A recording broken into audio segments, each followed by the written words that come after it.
This is J. Krishnamurti's 6th public question and answer meeting in Saanen, 1971. Perhaps we are prisoners in this tent and we don't want to find out what it's like not to be prisoners. Just a minute, sir. Let me repeat that question. Just let me repeat that question, sir. I am a true. What, sir? A true him. No, sir. Let me repeat that question first. The gentleman says that we are well fed. We go, when we leave the tent, we go and have cafe or tea or smoke, and we have got money. And what does freedom mean to us? And we are prisoners and we don't know it, and so on. He wants to discuss that. What do you want to say, sir? No, I want, if you don't mind, to put my question again. Is real love exists between man and woman. Yes.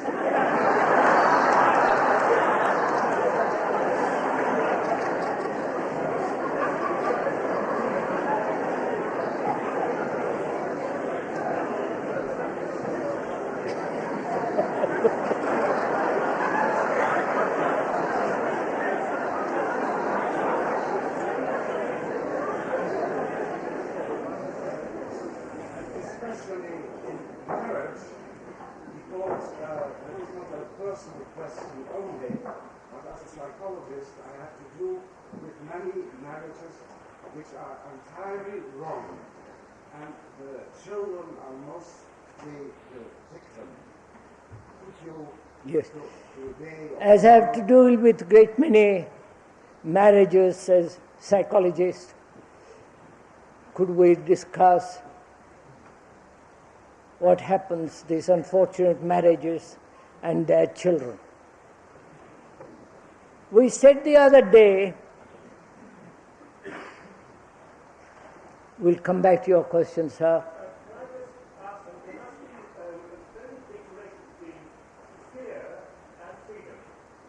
There is, sir, surely. We said the other day, we would devote a whole morning to the question of education.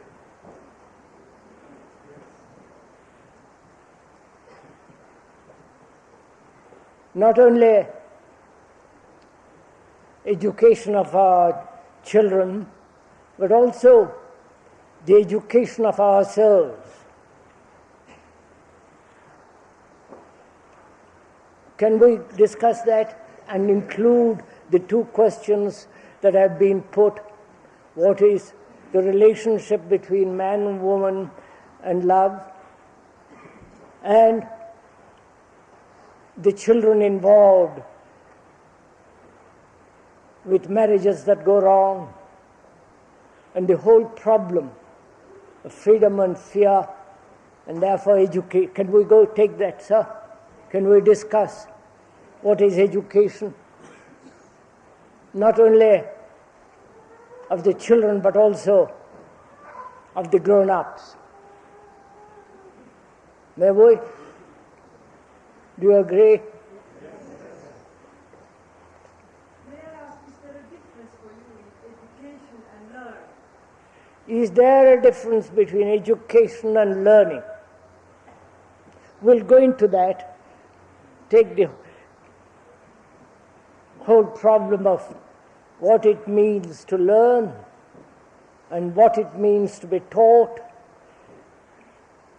and the teacher relationship with the student. You know, the whole problem, we'll go into it. You all want to discuss this?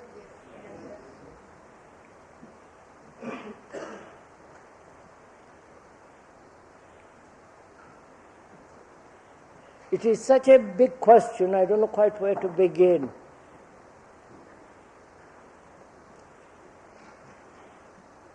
I wonder what we want our children to be, or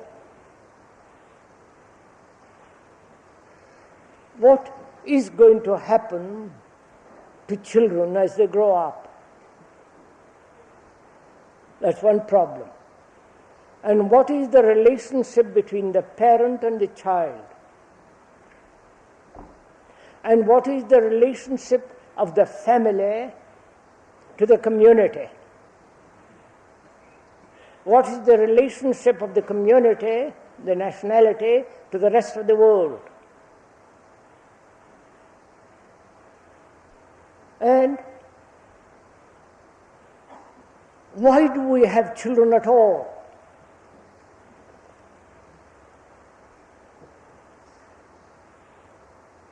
And also we have to go into this question of sex and so on, the whole problem.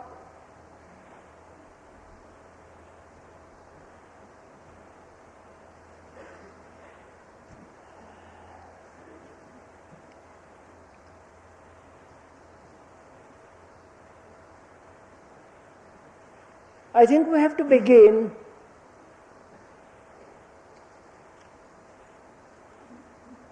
observing what actually is going on, the actual fact.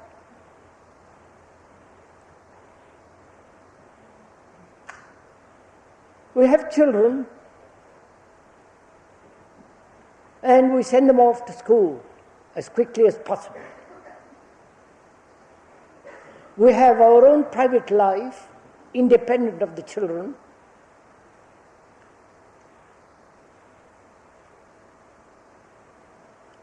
And we think we love our children, and we have really very little relationship with our children. That's the actual fact. No? So one wonders, as one sees, not only in India, in the East, but also in the West, why we educate children at all.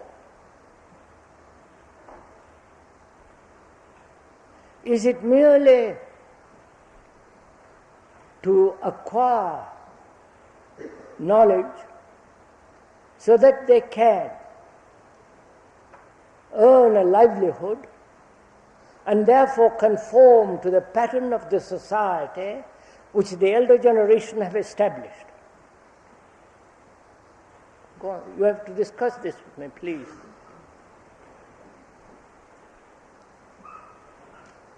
The elder generation is responsible for the total mess the world is in. Right? Not only the parents, but the grandparents and the great-great-great-great-grandparents. And do we educate the children to conform to the pattern which the older generation have established?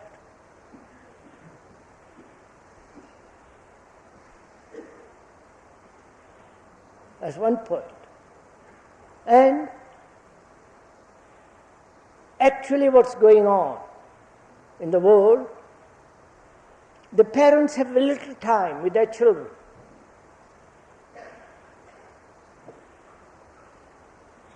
They have their offices, their factories, and the mother and the father have to earn more because the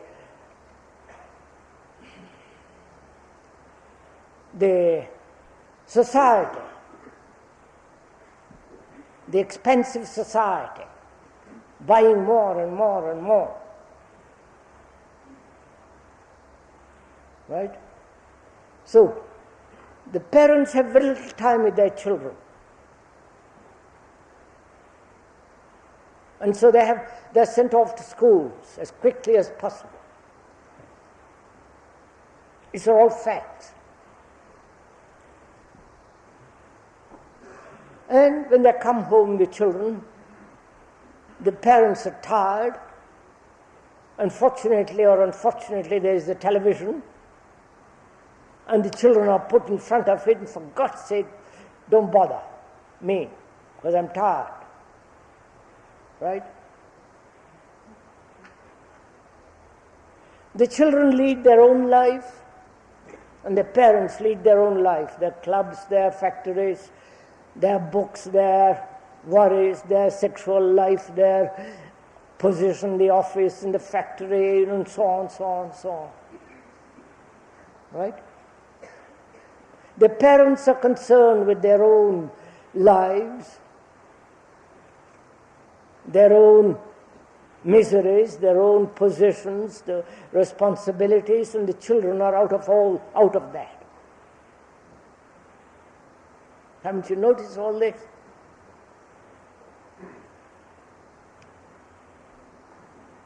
And as the children grow older, one observes in the West and in America, the children break away in revolt from the older generation, grow long hair, become dirty, wander around, permissive society, sex is a casual affair, not very important.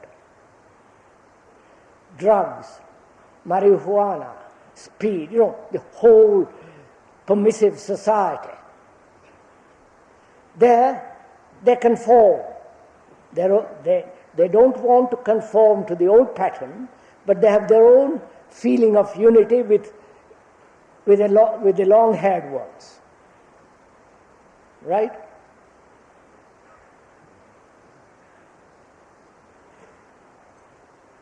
So there is a wider and wider gap between the children and the parents.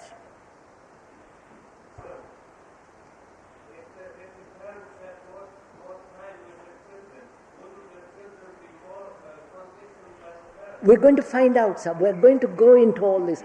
First, look at the whole picture, not what we should do. See what is happening in the world. That's the whole picture in the West, more or less. Wider, deeper division between the parents and the children.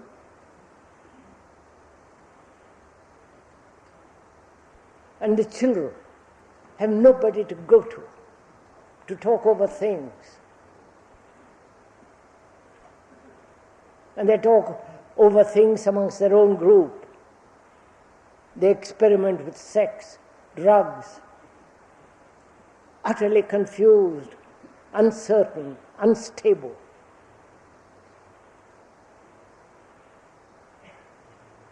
That's what's happening in the West. And in the East India, the old system used to be family. All the family lived together. The daughters went off to the husband's house, and the boys remained with the parents, married, but yet lived in the same house as their parents. For economic reasons, that's breaking up. And so again, though it's not so urgent as in the West, the mother remains at home with the children. When the father goes out to earn money, comes back tired, the whole business. But only the mother remains at home to look after the children. So that is what is going on in the world. Education, as we see it now, is to make children conform to the pattern established by the society, by the culture.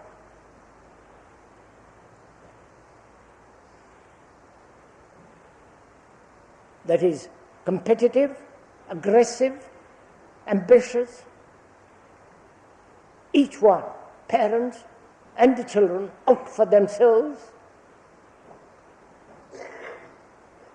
selfish, arrogant, aggressive, and frightened.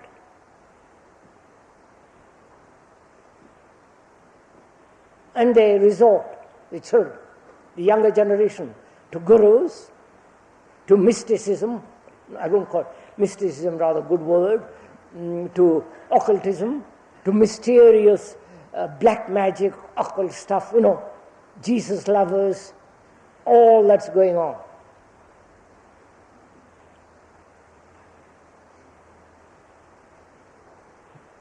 And strangely, in the East, in India, there is not this revolt against the order, against the established order, because of overpopulation.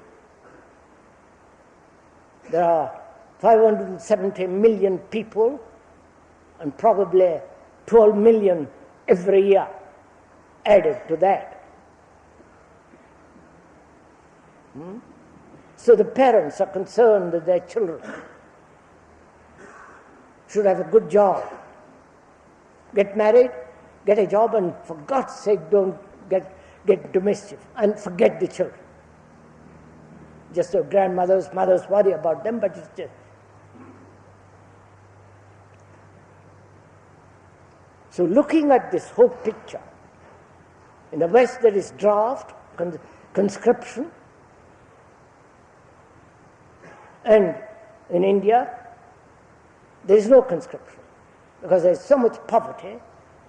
The poor, the uneducated, or so-called who join the army, the office and so on, that's a career. They are paid there, they are happier. They get food, clothing, shelter. So there is no conscription.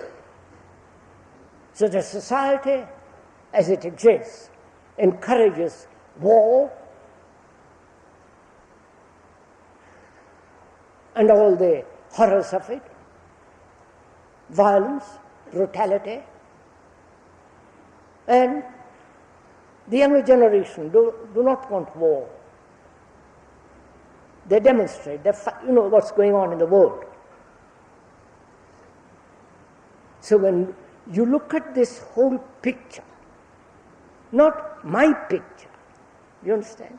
It's not my picture, it's your picture, it is there in front of you. When you look at all this, the revolt, the drugs, the permissive activities of sex and everything that's going on,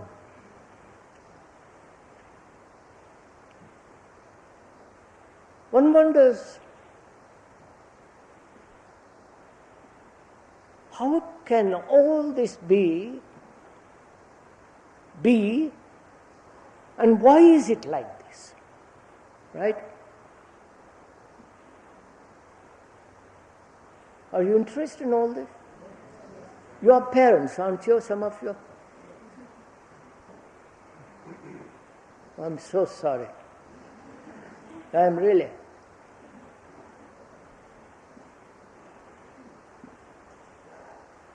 I've watched it in India.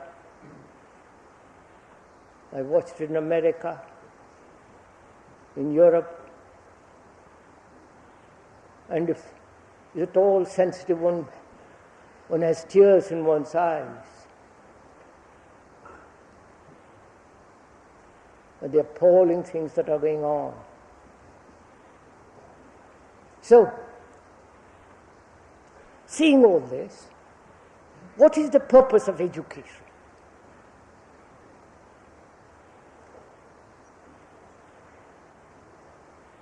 Just to earn a livelihood? Go to college, university, get a degree in some technological subject, and forget the vast field of life in which you are not educated at all. Right?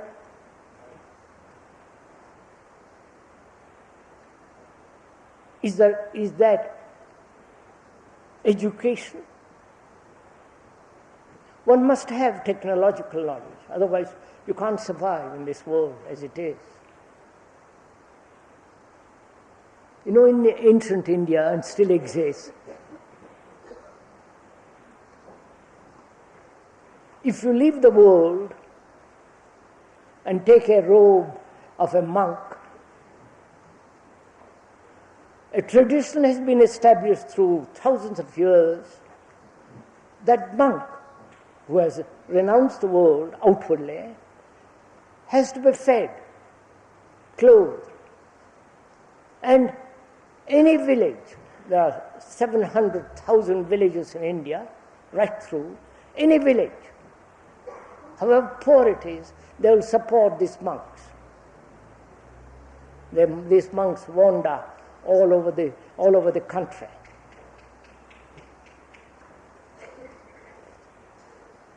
And of course, in this West, it's not allowed, vagrancy.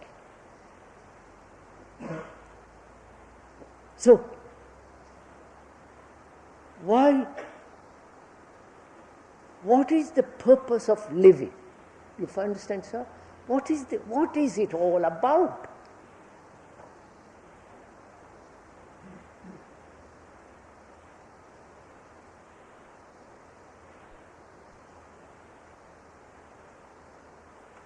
And you meet students all over the world who have gone up to a certain point in the university and say, what is this? What am I doing? They are destroying me, stuffing me with a lot of knowledge. And what is the point of it all? And they'll walk out of the university.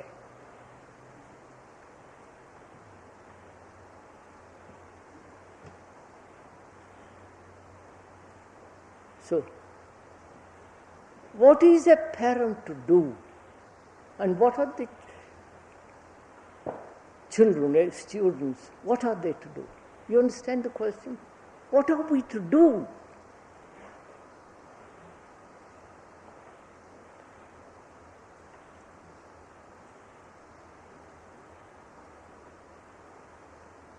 You have no answer, have you?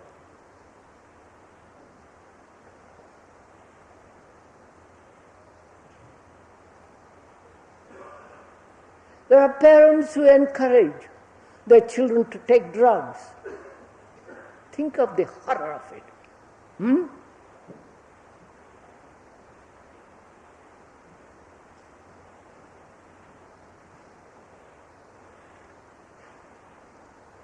So seeing all this,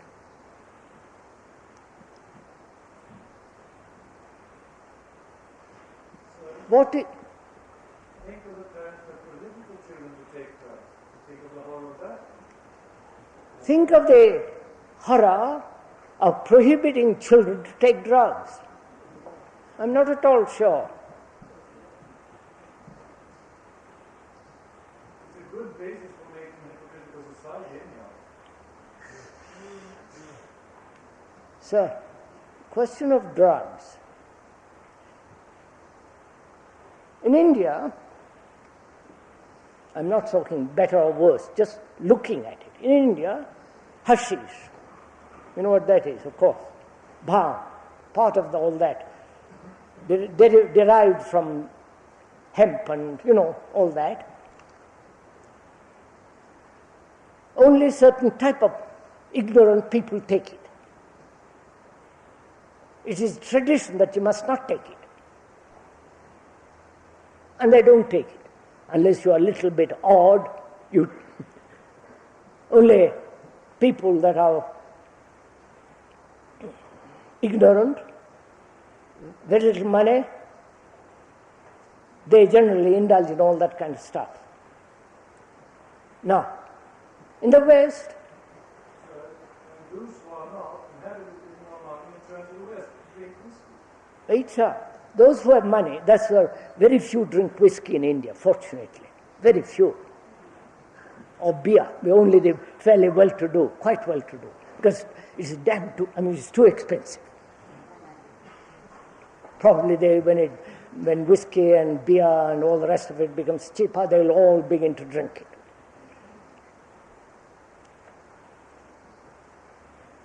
And the question is in the West, whether these drugs should be allowed or not, legally. Say you allow what you call tobacco, drink, why not also allow this? The scientists, the doctors have not examined as yet fully, though there have been certain reports, that marijuana does affect the brain cells greatly. Do you understand? The brain cells, toxically, are infected by marijuana as well as LSD. Now discovering what tremendous damage it does to the brain. They'll examine it much more, they'll establish it, and they say it is damaging, like smoking cigarettes does harm to the lung. That's obvious. And yet we go on smoking. No, alcohol is a different matter. Wait, sir. Go slowly. If you take little of it, I don't take any of these things, so I'm not advocating one or the other. If you take little of it, it may perhaps help you, little to stimulate. Very little, sir. Don't object to this. Look at it. Yes, Doctor. there was a study in Sweden about 10 years ago which proved that one glass from cognac could make an alcoholic and make you Of course. We know this. But to allow children, at the age of 15, 14, 13, 12, 16 or 18, to take drugs, to buy it. You follow? See what happens. It gradually destroys their brain. Haven't you noticed the people who take drugs? If you have noticed it, and I have, unfortunately or fortunately, I've come into contact with great many of them in the West, they can't reason. They're not responsible. I won't go into all that. Let the doctors go into it, and then you will all accept it.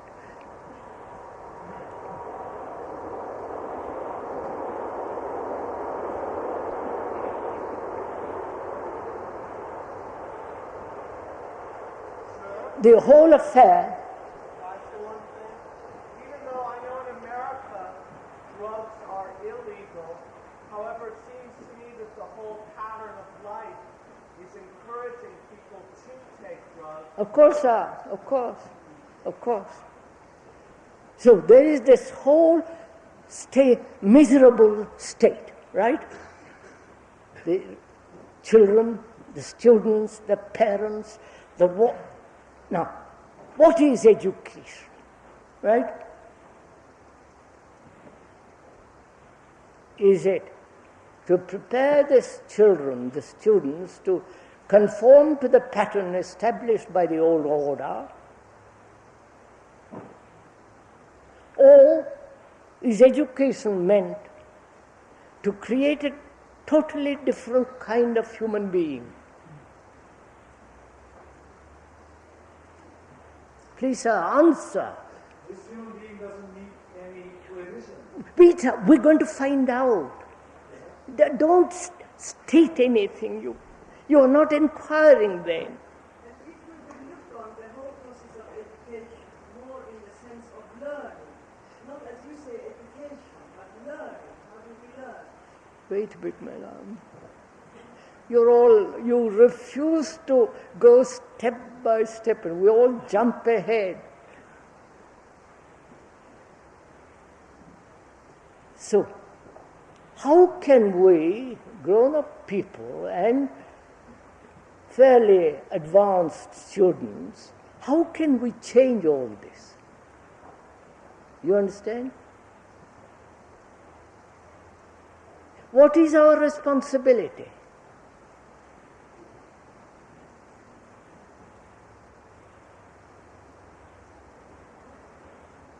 No, you have no answer, have you? You rather theorize about all this rather than really find out what to do.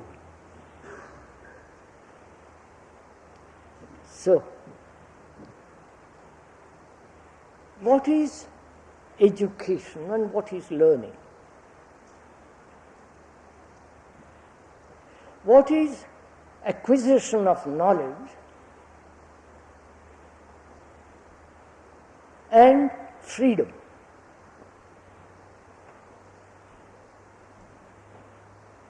what is learning, and can such a mind that is always learning conform to any particular pattern of society? So I am doing all the talking. I'm so sorry. I wish you would discuss this matter.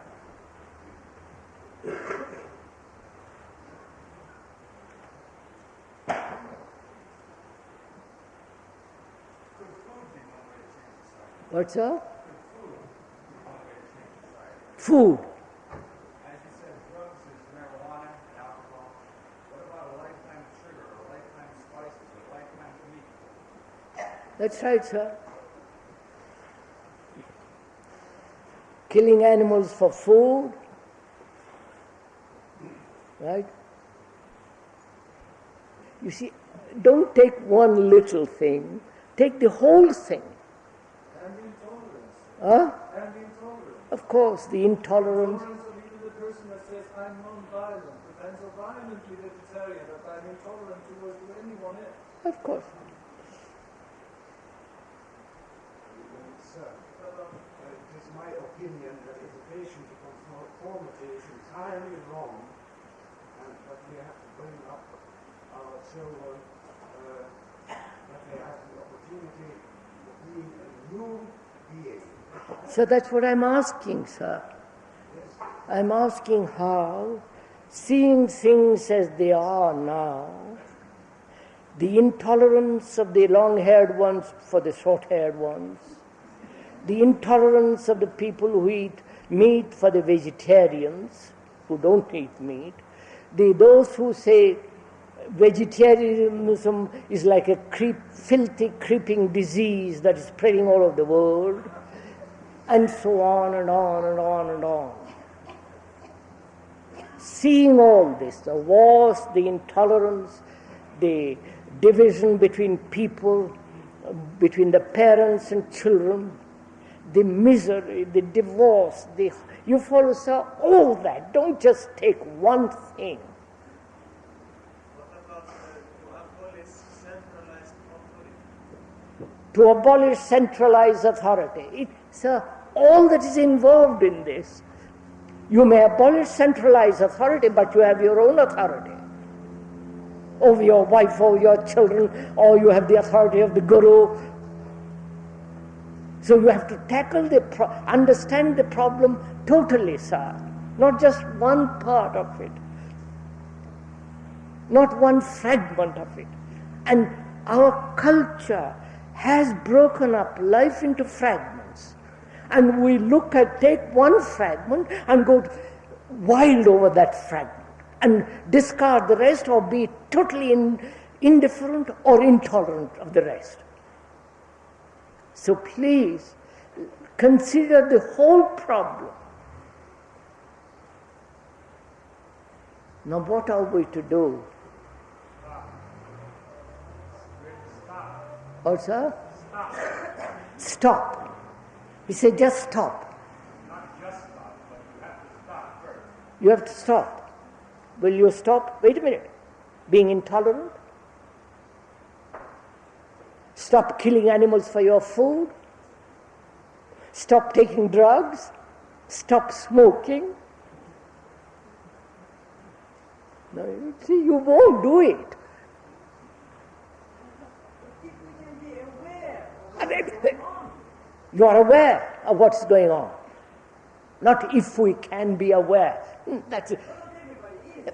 Why aren't you aware? When the house is on fire, when there is... Strike fire, you say you're a violent demonstrator.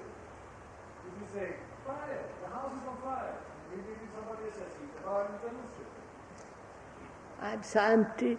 Don't take up one thing, sir. Look at the whole problem. You think in terms of fragments. That's what we are trying to prevent you from thinking in fragments. There is this whole problem, so complex, so divided, so contradictory. Don't take one fragment and with that beat the rest of the fragments. Because you don't drink, don't curse everybody who drinks. It all becomes too silly. So take the whole problem, and as a human being, concerned with their children, with society, with what is happening, what are you going to do? The gentleman suggested, stop.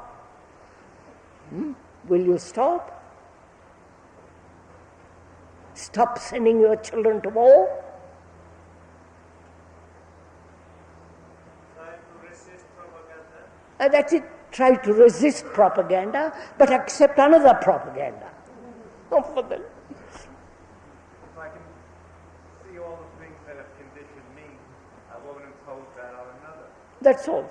So what are we to do, sir? How are you going to educate, teach, learn the new generation that will create a different society, not this thing? You see, you don't answer. Well, we have to raise new students. We have to live a totally new life. We know it. Well, we can do it. Sir, look. You want to create a new generation. A generation that will not think in fragments, right? Like our society thinks in fragments. You want to create a generation that does not think in fragments, that looks at the whole of life, not just their job, their little family, their little sex, their little children, but the whole of life, right? Now, how can we do this? That is education, isn't it?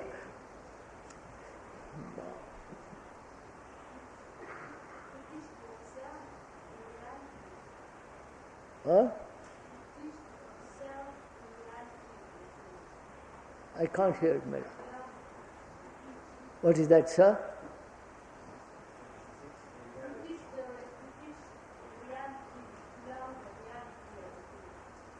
Teach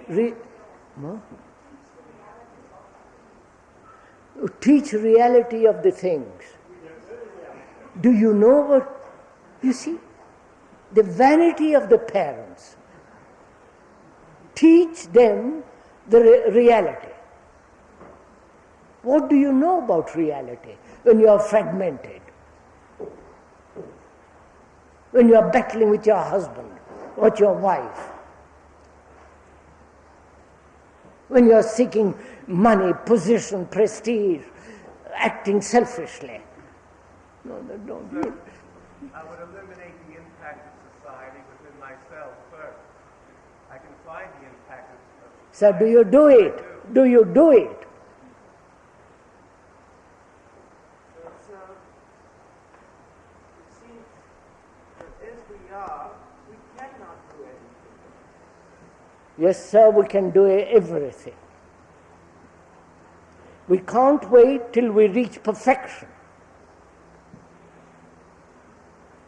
One can start out like myself with the best intentions, but my mind keeps falling into the same patterns. That's why I'm telling you, sir. Please go into this with me. Don't. Sir, first see, there is this whole picture of life. We are responsible for it, right? Each one of us is responsible for this awful mess in the world. In education, in everywhere, in our relationship with each other, the misery, the suffering of it all. We are responsible. Now we are asking, how is it possible to educate a coming generation in a different way? Have I to wait, please listen to me, have I to wait till I freed my conditioning, freed my, you follow, all my problems and become perfect and then teach the children? Okay. Or, please listen, or in the very act of teaching the children, I discover my own imperfections and correct them as I go along. Will you do that? No, you can't. You're all asleep. We can do what we see, right? Just as that is the order. Sir. We need to know the essence of life, the essence of what is a human being. You need to know the actions of life. The essence of human life, of a human being. So we can make qualifications for life, not for society. We have to know the essence of life. Right? Sir, So just a minute. He's asked a question.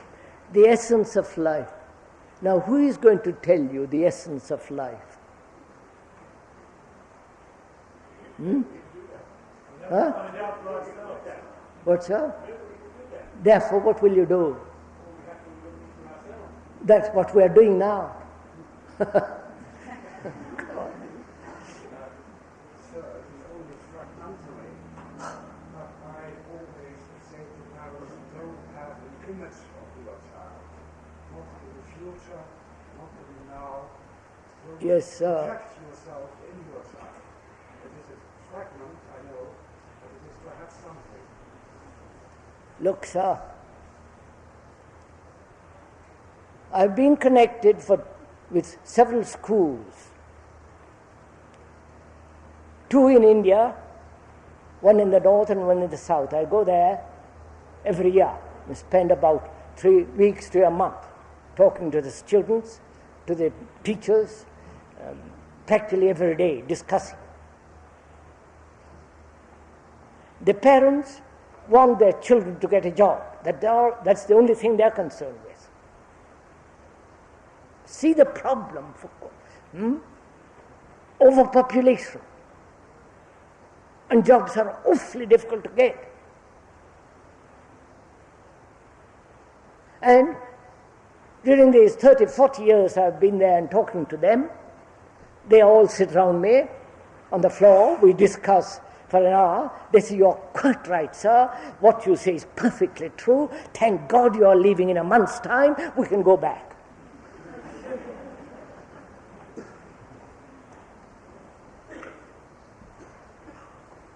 Because the pressure of life is so strong.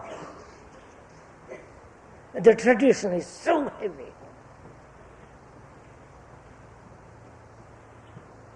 And they say, "Lovely to hear what you are saying. What you say is perfectly true. But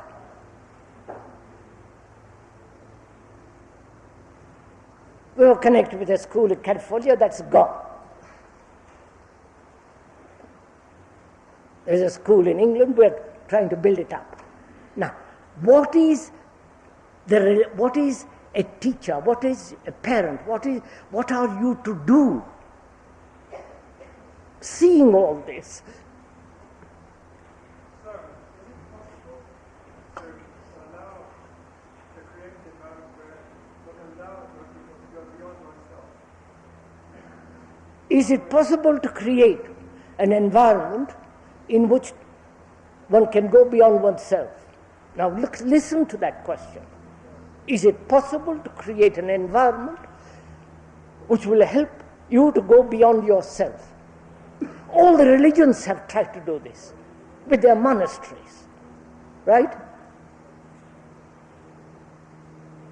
The communist society which worships the state said, "Go beyond yourself. The state is more important." But the Maoist operates all the time in the monk, in the commissar, in the Politburo, in the Mao, everywhere. So we say, create the atmosphere. Now who is going to create it?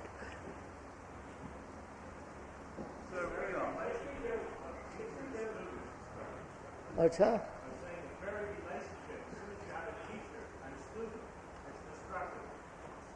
So, sir, that's what we are trying to do, not to remove that false relationship. Then what happens? then the student who has been free to do what he likes, you have become authoritarian if you correct him. Oh, don't.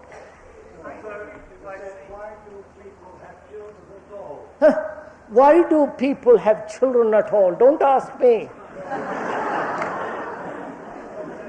Michael, the problem, because you posed a question when you started this morning. One of the questions you said is, why do people have children at all? I ask that, sir, because I want to find out the parents who have children, what responsibility they have towards the children. What responsibility have I if I have a child, a girl, a boy? What is my responsibility? Am I going to bring him, educate them, to send to these monstrous schools, you follow? In which nobody is concerned about anybody else. They're only concerned with all the rest of it. What is my responsibility? Sir, answer my question. What is my responsibility as a parent? Do you do that? If you feel responsible, you know what responsibility means? I feel tremendously responsible sitting here talking to you. And I really mean it. And when I go to these schools, face them, I feel, crying, doing anything. I feel so tremendously passionate about all this.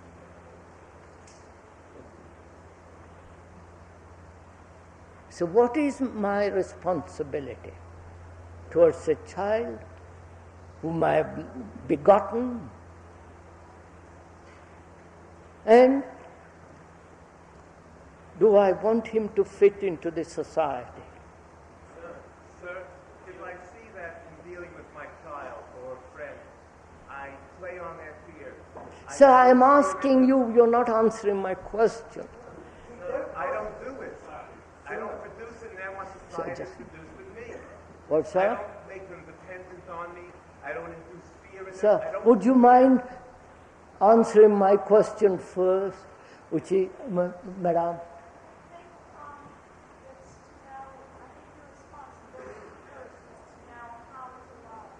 No, not how to love. You see, there we are. Why do we limit ourselves to our own children? Sir, begin with your children. That's good enough. If you love your children, you'll expand the whole thing. Now, I am asking you a question. Please just hold a minute. You have children, either grown up, married, and put away, or your children now, students, young people. What is your responsibility towards them? Wait, sir, please. Give me 2 minutes, will you? What is your responsibility? Do you feel responsible? Not financially, of course. Send them to school, give them food, clothes. I'm not talking that of that kind. But much more deeply. What is your responsibility towards them? Do you want them to be like you? Wait. Do you want them to conform the society in which you have been living? Huh? Wait. You know what it means?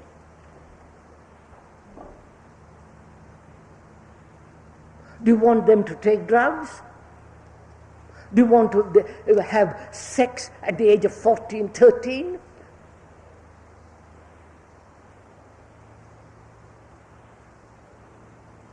Do you want them to become wandering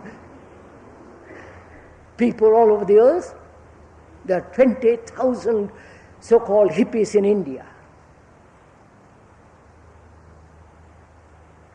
I'm asking, what is your responsibility? Sir, isn't it possible that many of us are interpreting a question, what should our responsibility be, rather than being very candid, beginning with the way we actually I'm saying that, sir, I don't want to use the word dishonest. I'm saying what is your, now, actually, if you can't face that, you can't face anything else. You become dishonest. What do you, sir, not what it is to be responsible.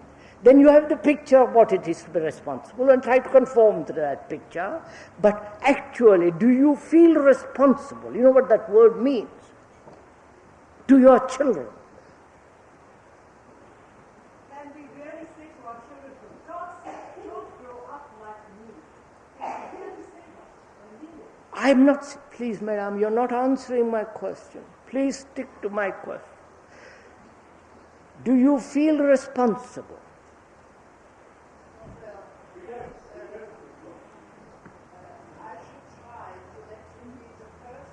Madam, that's not my question. Answer, please, my question. I feel ultimately responsible for my son and for the people I come in contact with. And that is the reason I am... If you feel responsible for your children, how does this responsibility show?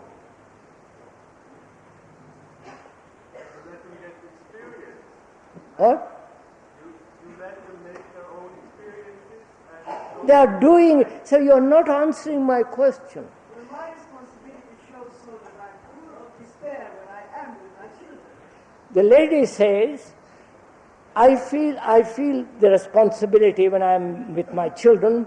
That responsibility is that I feel completely in despair when I'm with them. Be honest, for God's sake. Don't let us imagine.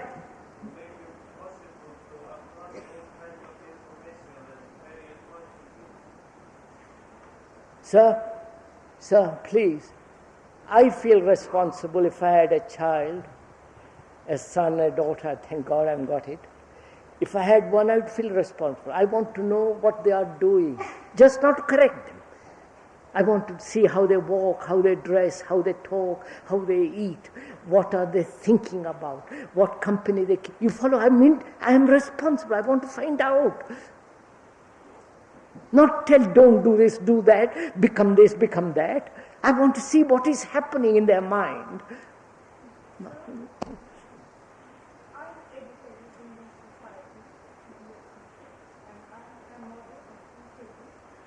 Beg pardon?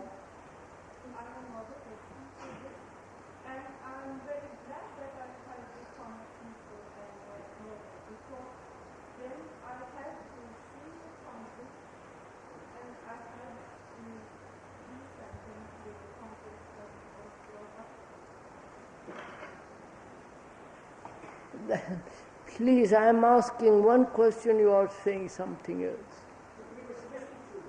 Huh? We would listen to them. We must. We should. We must. Everything is that you are not responsible. No. If you feel responsible, then you are open. Then you are watching. Then you are listening. You're caring. I give it up.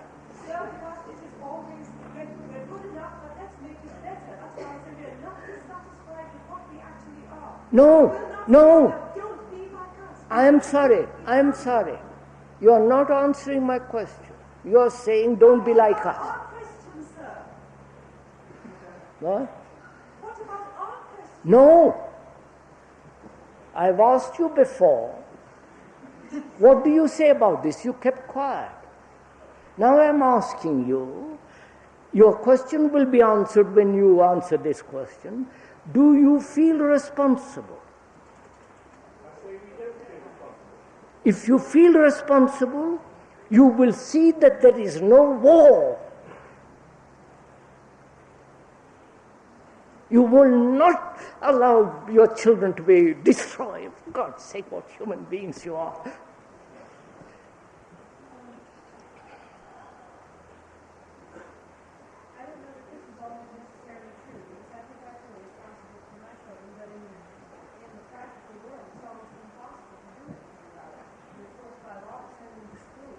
Wait, madam, no, wait. The lady says, even though I feel responsible, I can't do anything about it. Governments ask that your children be sent to schools. When you send them to school, they form a gang. The whole thing begins. Right? What?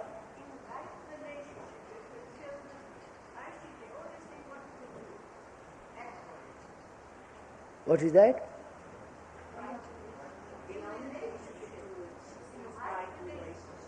The only thing to do, as far as I understand, is to teach them right relationship.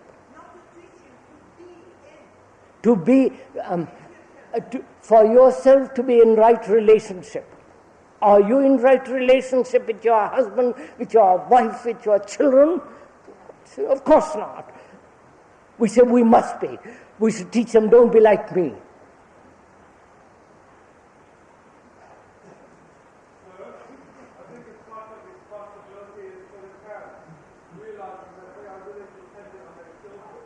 I know that, sir. That's part of the game.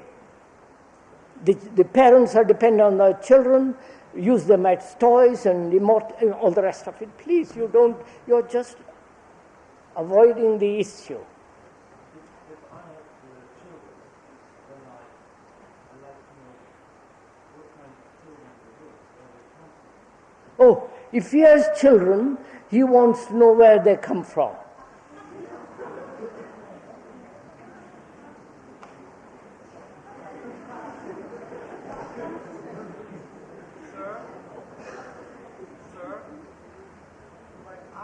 I was taught that the parents themselves are embodied within the children. That's not an answer to your question, but I just say.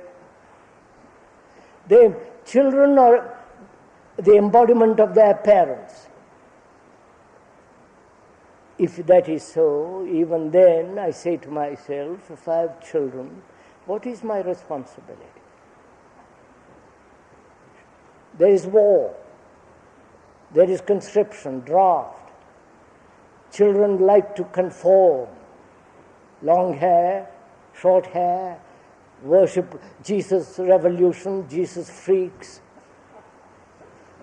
They like to conform. That's how Hitler, Stalin, Mussolini did, conform. Make the children, all the rest of it. Put on uniforms, march, shout. That's part of the parents.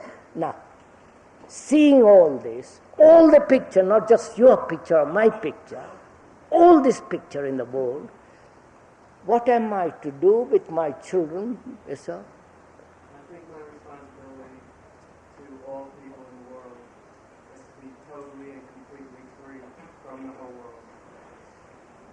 The gentleman says my responsibility is to be totally free of the world.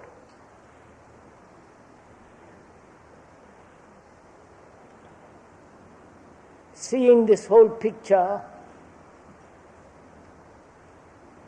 shall I cry for the rest of my life?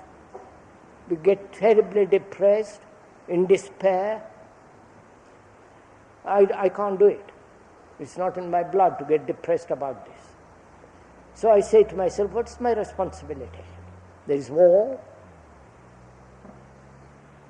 There are drugs.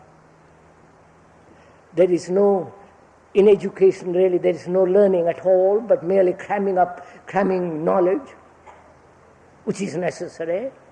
And there is no learning about life, the beauty of life, the extraordinary thing that lies beyond thought and all the rest of it.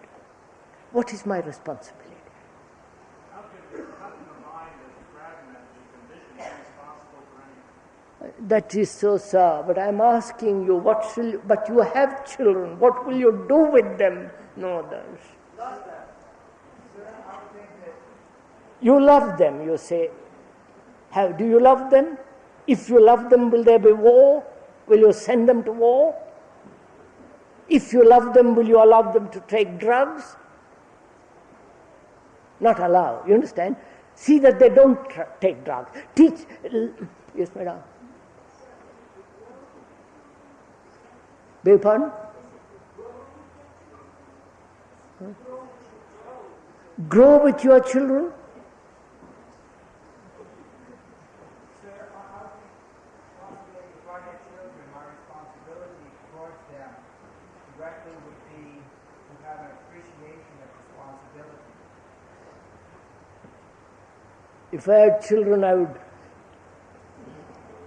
I would show them that responsibility is in both directions. Comment, madame?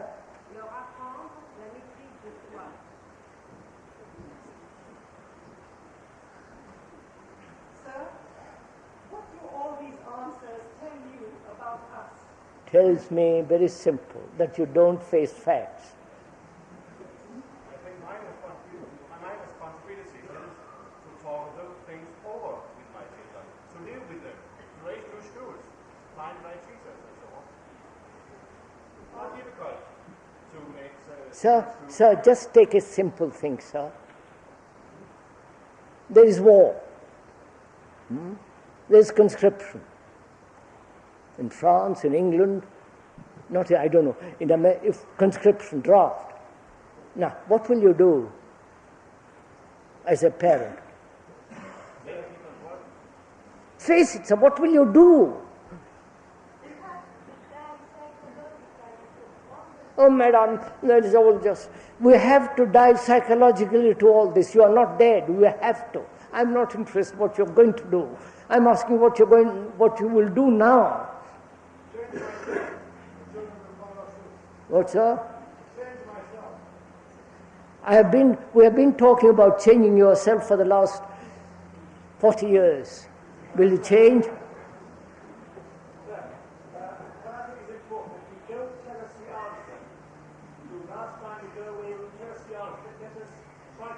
I'm going to show you, sir. Take one fact. What am I to do with my child boy who is growing up, who is going to be 18, and so on? He's going to be conscripted, right? What shall I send to war? What am I to do?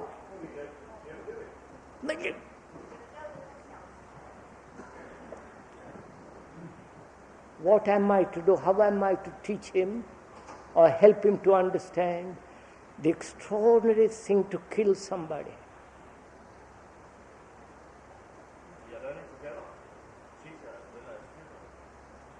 Are you doing that with your child? Huh? Will you do it with the child? That means, please see what it means, sir. To show your child not to kill. Not to kill, what?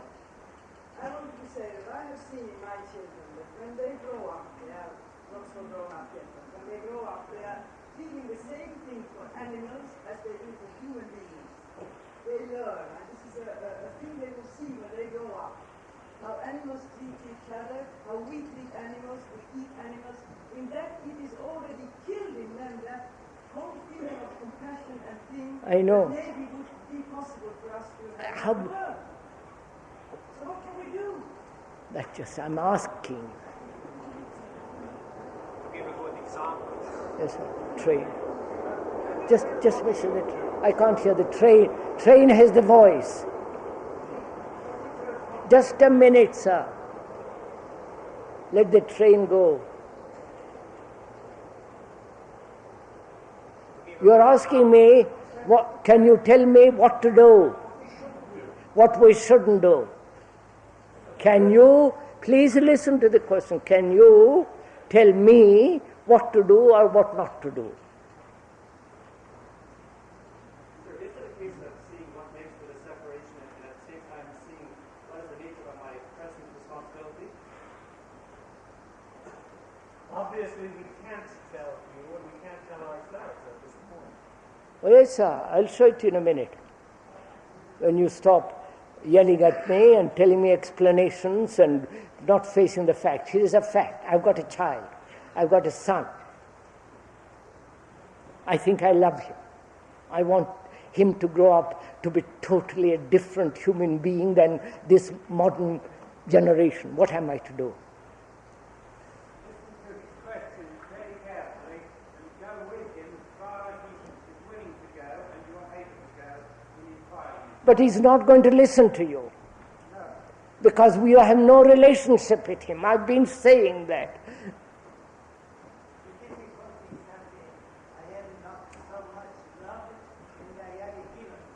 Sir, if you have no love, then you are lost soul. But why do you have children then? Having children, what am I to? You are not facing the problem. I have a child, a son who is growing up. I want him to be a totally different kind of human being. Just listen, sir. I want him to be a totally different kind of man.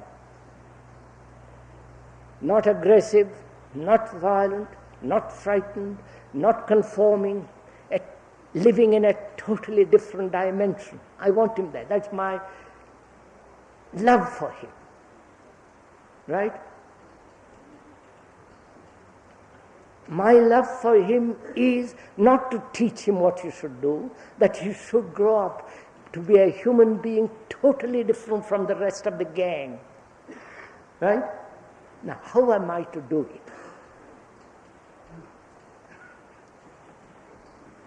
it? Wait. You haven't even listened to what I say.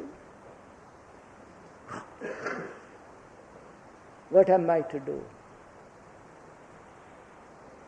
I see that the other children with whom he runs and plays, their parents are not concerned about this. See the difficulties, sir. Their parents are not interested. So this boy, my son, goes and joins that group. And he begins to conform. He comes home already changed slightly. Day after, haven't you noticed it? Day after day, his face changes. No? Up to 14, he's an angel. Beyond that, he becomes, you know what he becomes. So, what am I to do? Government says you must send him to school. Educate him in the pattern. So what am I to do? How am I, who want him to be totally different?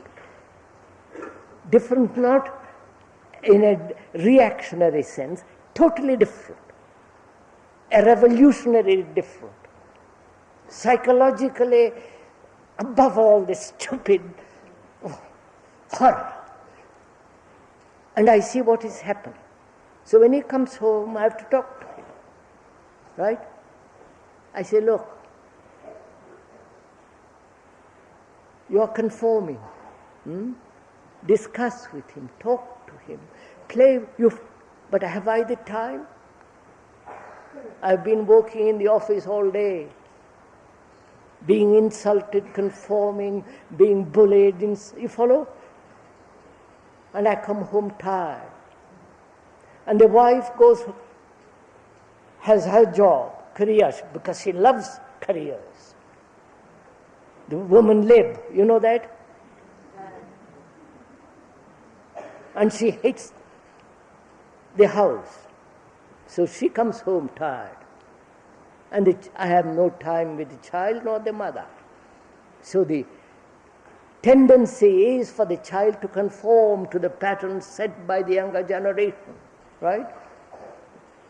And my desire, my love for him is destroyed because I can't do anything.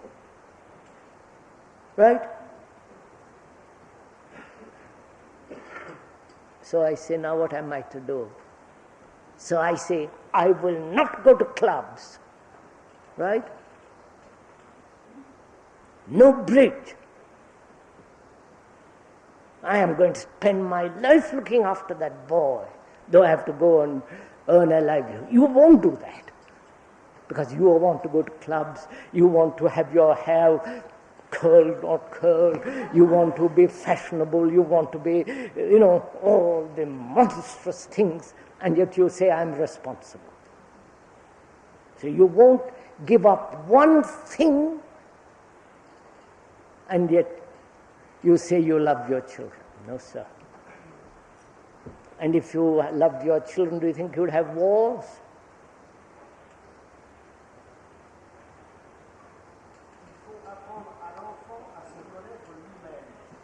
Il faut apprendre à l'enfant, I beg pardon. You must teach the child to learn about himself. Are you learning about yourself? You may want to teach your child about himself, but which means, are you learning about yourself? How you dissipate your life, how you indulge in life, how you drink, gossip, waste energy. Oh, sirs. Sir, as I sit here, I realize that I am not responsible, and that comes as a tremendous shock. That's right, sir. First face the fact that you're not responsible.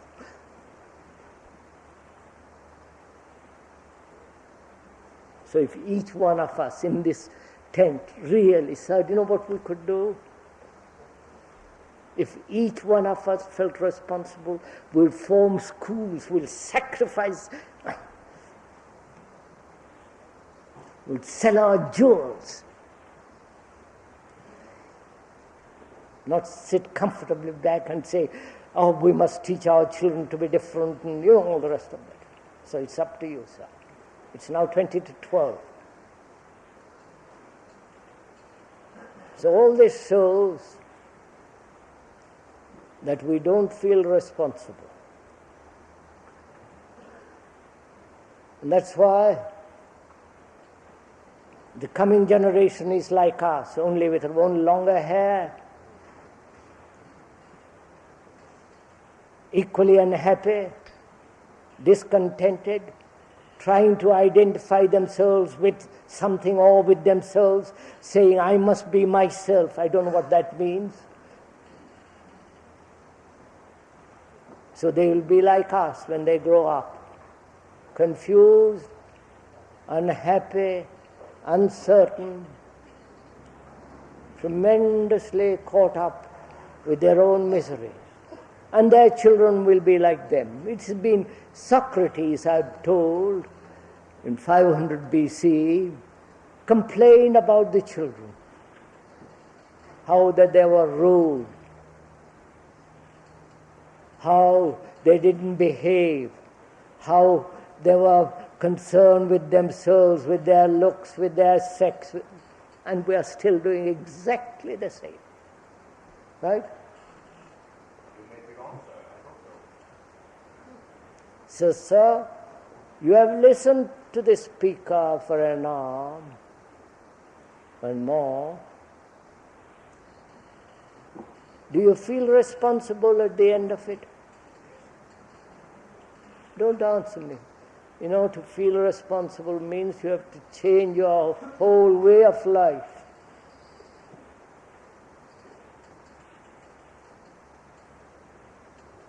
Which means you're not concerned about yourself, but about the child. Love means that. Love means the concern for another. When you plant a small tree, you look after it, don't you? You water it. You protect it against the sun and the wind. The child needs security. You don't give him security. You have no relationship with him. He becomes as confused as you are. And he does wild things. He becomes violent. So can we, listening to something that is true, change our whole way of living